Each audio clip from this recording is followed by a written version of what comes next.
ময়মনসিংহে পুলিশ মুক্তিযুদ্ধ জাদুঘর সহ পুলিশের 11টি উন্নয়ন প্রকল্প উদ্বোধন করবেন স্বরাষ্ট্রমন্ত্রী আসাদুজ্জামান খান কামাল। বিস্তারিত জানাতে সরাসরি যুক্ত হচ্ছেন সহকর্মী ইলিয়াস আহমেদ।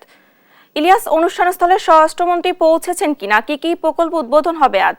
এ নিয়ে কি তথ্য রয়েছে আপনার কাছে, আমাদেরকে জানাবেন।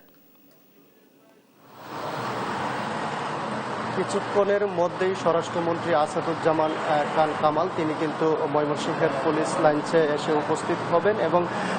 বেশ কয়েকটি প্রকল্প বাংলাদেশ পুলিশ মুক্তিযুদ্ধ জাদুঘর সহ বেশ কয়েকটি প্রকল্প তিনি উদ্বোধন করবেন, অর্থাৎ 11টি প্রকল্প উদ্বোধন করবেন। আমি এখন রয়েছি পুলিশ লাইনসে রয়েছি। স্বরাষ্ট্রমন্ত্রীর আগমনকে ঘিরে একেবারেই এই এলাকাটি সাজ রব এবং এছাড়াও কিন্তু আমরা দেখেছি প্রকল্প উদ্বোধন শেষে কিন্তু তিনি সুধী সমাবেশ এবং প্রশাসনের ঊর্ধ্বতন কর্মকর্তাদের সাথে কিন্তু মত বিনিময় সভা করবেন, অর্থাৎ বাংলাদেশ পুলিশ মুক্তিযুদ্ধ জাদুঘর সহ বিভিন্ন থানার উন্নয়নমূলক কর্মকাণ্ড তিনি উদ্বোধন করবেন এবং এই উপলক্ষে মূলত প্রোগ্রামটি হচ্ছে বাংলাদেশ অনুষ্ঠানে স্বরাষ্ট্রমন্ত্রী তিনি যোগদান করবেন। সেই আগমনকে কেন্দ্র করে আমরা দেখেছি একেবারেই, এবং আমি এখন রয়েছি বাংলাদেশ পুলিশ মুক্তিযুদ্ধ জাদুঘরে রয়েছে এবং সেই জাদুঘরে কিন্তু বীরত্বগাথা অনেক ছবি কিন্তু আসলে স্থান পেয়েছে এবং সেই কন্টেন্টগুলো কিন্তু একেবারেই যে ব্যতিক্রমধর্মী একটি জাদুঘর, সেই জাদুঘরটি উদ্বোধনের পর কিন্তু তিনি পরিদর্শন করবেন এবং সেখানে কিন্তু আমরা একটু দেখাতে চাই ভিতরে গিয়ে। সেখানে কিন্তু স্বাধীনতার পর এবং স্বাধীনতার পূর্ব থেকে পুলিশের যে বীরত্ব গাথা সেই ছবিগুলো কিন্তু ফুটিয়ে তোলা হয়েছে সেই জাদুঘরে এবং স্বরাষ্ট্রমন্ত্রীর উদ্বোধনের পরপরই কিন্তু সেই জাদুঘরটি সকলের জন্য উন্মুক্ত করে দেওয়া হবে এবং আমরা এই বিষয়টি নিয়ে জেলা পুলিশের ঊর্ধ্বতন কর্মকর্তাদের সঙ্গে কথা বলেছিলাম। তারা বলছেন যে নতুন প্রজন্ম পুলিশের ইতিহাস ঐতিহ্য সম্পর্কে কিন্তু খুব একটা ধারণা তাদের মধ্যে নেই এবং সেই জাদুঘরটি নতুন প্রজন্মকে নতুন করে আসলে পুলিশ সম্পর্কে ধারণা দিবে, সেই জন্যই কিন্তু এই জাদুঘরটি কিন্তু এখানে নির্মাণ করা হয়েছে, অর্থাৎ জাদুঘরে পুলিশের বীরত্বগাথা ইতিহাস কিন্তু স্থান পেয়েছে আমরা লক্ষ্য করেছি। এছাড়াও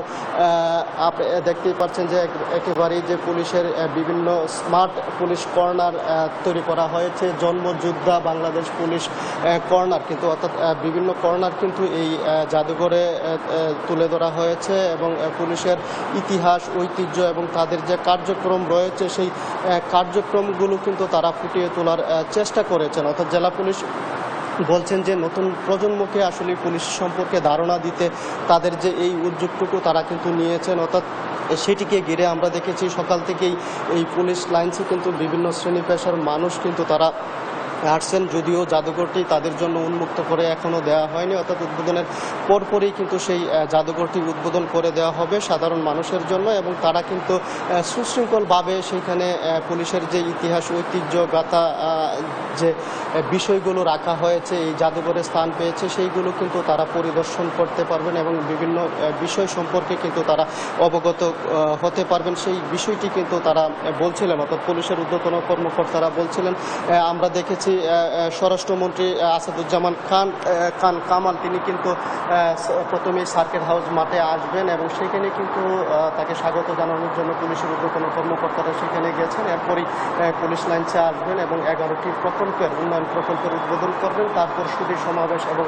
প্রশাসনের উচ্চ পর্যায়ের কর্মকর্তাদের সঙ্গে কিন্তু তিনি মত বিনিময় সভা করে বিকেলে ঢাকায় ফিরবেন। এই ছিল আমার কাছে ময়মনসিংহ থেকে স্বরাষ্ট্রমন্ত্রী আসাদুজ্জামান খান কামালের যে আগমন সেই আগমন উপলক্ষে সর্বশেষ তথ্য। ধন্যবাদ আপনাকে।